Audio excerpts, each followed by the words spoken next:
Hello, I'm Mel Spiceman, President of the American College of Artificial Intelligence and Medicine. Welcome to today's Tech for Health 2025 talk entitled The Intersection of Artificial Intelligence and Medicine. Regarding disclosures, I have no financial disclosures or conflicts of interest. Today we'll be looking at how AI is transforming medicine. Where will AI have the most impact in medicine in 2025? What are the AI tools that will dramatically grow in the future? AI in 2025 has led to new drug discovery. We now have ambient listening systems that are being used in primary care. And in radiology, x-rays are being interpreted by AI algorithms. Let's take a moment to talk about new drug discovery with regard to AI. The way pharmaceutical companies are designing new drugs has been transformed with AI. And this year, the Nobel Prize Committee gave a Nobel Prize in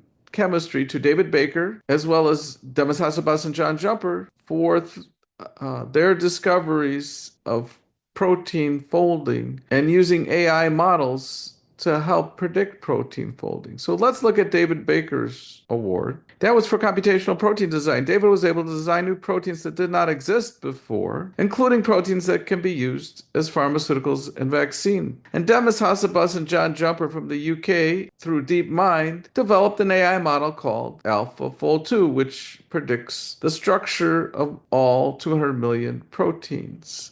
So it's just giving the genetic code. The main way AI is being used in 2025 is through ambient listening systems that allow the doctor to document in their electronic medical record the visit. In this study in New England Journal of Medicine AI, they looked at DAX Copilot. Now, what this does is that the physician is no longer glued to the keyboard when visiting with a patient. A speaker listens to the entire conversation in an office visit and generates the electronic medical record, freeing the physician from the computer. This allows the doctor-patient relationship to be restored in a way that good eye contact could be maintained, empathy can be expressed, and the physician isn't glued to the computer screen. This AI-powered ambient clinical documentation software is a promising strategy to alleviate the documentation burden faced by outpatient clinicians. Even though it did not reduce the amount of time spent with the electronic medical record, it did reduce burnout and cognitive load on the physicians who used it. Another study that looked at that specifically was published in Mayo Clinic Proceedings Digital Health on the impact of ambient AI on the cognitive load, showing a major benefit. But AI isn't just being used to write the note during the patient visit, it's also being used to respond to portal messages. Since the institution of electronic medical records, patients get a portal access and can message their physicians. AI is now being used to craft the response to those patient questions, and patients have been much more satisfied with AI can generate a much more lengthy and detailed response for the patient. So, although these attempts at improving efficiency haven't reduced time, physicians feel less burnout and patients are more satisfied with the responses they're getting. So, just to review on these ambient listening system solutions for the documentation in clinic, what we've learned is that large language models can generate a draft reply for patient messages. This has been shown at University of California, San Diego, and at Stanford. And although physicians did not save time using the generative draft response, they valued the tool for reducing cognitive burden and simplifying mental effort to craft these replies. Aside from having an impact on drug discovery and creating huge improvements in physician burnout by assisting with documentation, AI has become an important tool in radiology. Specifically, there are over 1,000 FDA AI as medical devices that have been approved by the FDA. 76% of those are in radiology. The majority of radiology departments have started to implement AI into their clinical practice and workflow, and many hospitals and health systems have created a position of a chief AI officer, a physician who's aiding and guiding in the decision as to which of these over 1,000 algorithms should be deployed to assist with reading X-rays. Now, back in 2018, in this study done at Stanford, deep learning was used to train an AI algorithm to read chest X-rays. This deep learning algorithm was trained on 112,120 chest X-rays and was validated to interpret 14 different diseases on a chest X-ray. Since this pioneering work has been done, we now have over 1,000 AI algorithms that can be used to read different types of X-rays, including CAT scans, mammograms, MRIs. I was amazed by this paper, actually a study done by a colleague of mine, Bill Gallanter, on using AI to look at a chest X-ray to diagnose diabetes without a blood test. And it did so by being able to detect, in a way that the human eye cannot, the distribution of fat in certain areas on the chest X-ray that correlated with the presence of diabetes. Now we're going to look at how AI has impacted on ophthalmology, cardiology, oncology, gastroenterology, and critical care. In ophthalmology, the very first FDA-approved autonomous AI as a medical device was developed at the University of Iowa. Around 2010, this breakthrough was made using computer vision to detect diabetic retinopathy. And over the next decade, FDA approval was obtained and reimbursement for this autonomous AI. And essentially, if you provide computer vision and image of the retina, it could tell whether diabetic retinopathy is present or absent. A physician at Google did similar work and deployed it into rural areas of India and Thailand and showed that we could actually provide screening for diabetic retinopathy and prevent blindness if we could deploy AI into areas that maybe don't have access to care. But not only can we detect diabetic retinopathy from an image of an eye, if we give a retinal image to computer vision AI, it could detect Alzheimer's disease or Parkinson's disease up to 6 years before there are any symptoms. The way this works, or how we can explain this, is that there are patterns on the thickness of the retinal layers and vasculature that allow us to detect these diseases years before they are clinically apparent. In the field of gastroenterology, AI is commonly now deployed within the colonoscopy. So if you send a patient for screening for colon cancer to get a colonoscopy, AI will aid in the detection of polyps.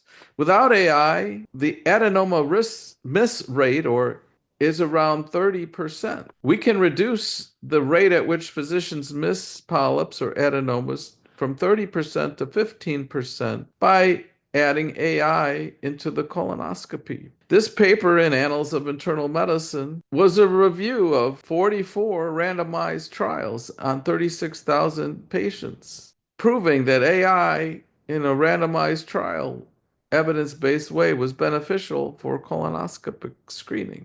What about in the critical care unit, or ICU? Often patients hospitalized will pass away from sepsis, an infection, causing them to go into shock. 1 in every 3 deaths in the hospital are attributed to sepsis. If we use AI and machine learning as a tool, we can detect this early, preventing morbidity and mortality. This paper in New England Journal of Medicine AI, published in November 27, 2024, described the first FDA-authorized tool for sepsis prediction. This sepsis immunoscore demonstrated a high accuracy for identifying and predicting sepsis and critical illness. The benefits of this can be tremendous, improving clinical decision-making and patient outcomes, preventing death. What about in oncology?